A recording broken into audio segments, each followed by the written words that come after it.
Welcome to our RBT exam preparation. Thank you for choosing us to be part of your journey.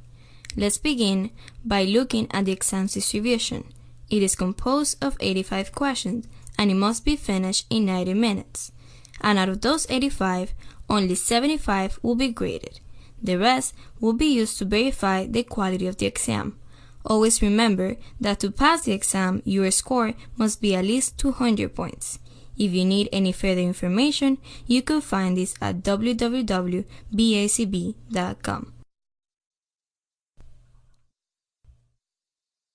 Now, let's take a look at how many questions each section has.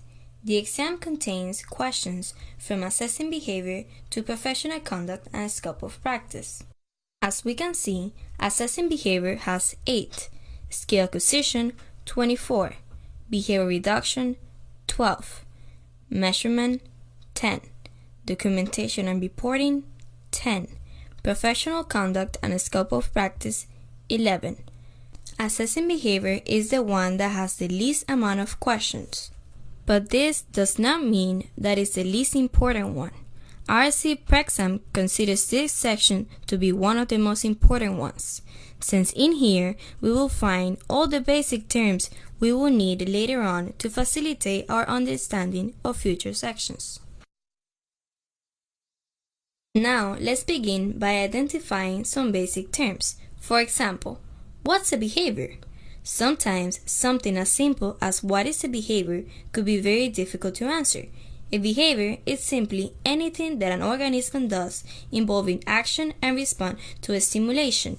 Now, taking this definition under consideration, we can say that the actions of running, jumping, thinking, dreaming are behaviors, and it is not limited to actions performed by human beings. It also applies to the action performed by the rest of the living organisms. For example, a dog, a cat, and even a penguin. We cannot make the mistake to only associate behaviors to what human beings do. Now, let me say this again. A behavior is anything an organism does involving action and responses to a stimulation. This includes the rest of the living organisms. Another mistake we make is associate behavior only to maladaptive behaviors. Behaviors could be observable or private. What do I mean by this? There is no way to observe a person thinking, but we can observe when a person tells us what he is thinking. This means that the behavior of thinking is not observable, but once that person talks, the behavior of talking is observable. As the person is thinking, we don't have access to that particular behavior, and this is why this is known as a private event, because we don't have access to them. On the other hand, talking is observable. As long as you're close enough to hear it, you can observe it. So far we know that a behavior could be classified as observable or private. We should also know that a behavior could be observable and measurable. For example, we could count the amount of times or how long a behavior occurs. An example of this could be, how long does it take for Jacob to finish his homework? Or how many times he raises his hand for help. Now, let's take a look at this question that is based on all the information we have learned so far.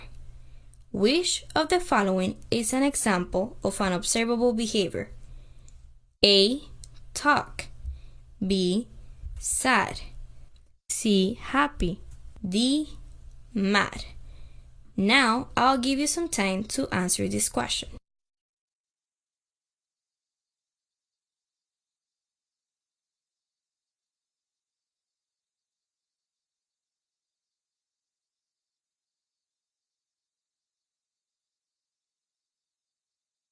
The answer is A because it's the only behavior out of all of the other options. The other options are considered emotional states. Even though our emotions could influence our behavior, they are not behaviors. Next, we will see what is a stimulus. A stimulus is an agent, such an environmental change, that directly influences the activity of a living organism or one of its parts. An easier way to see this is to see a stimulus as anything that could eventually affect any of our 5 senses. In here, we have 5 examples: food, which we could taste; paper that we could touch. We could listen to the music, we can smell the flowers, and we can watch the TV. All of these items are affecting our senses in a way, and this is why each of them is a stimulus. Let's talk about what is an environment. Environment is known to be the circumstances, objects, or conditions by which one is surrounded.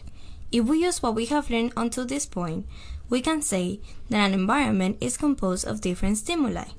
Now, let's take a look at this example. Is an office an environment? Yes, it is an environment because it's filled with stimuli that could eventually affect our behaviors. The same applies to the park, the school, and any other place you visit.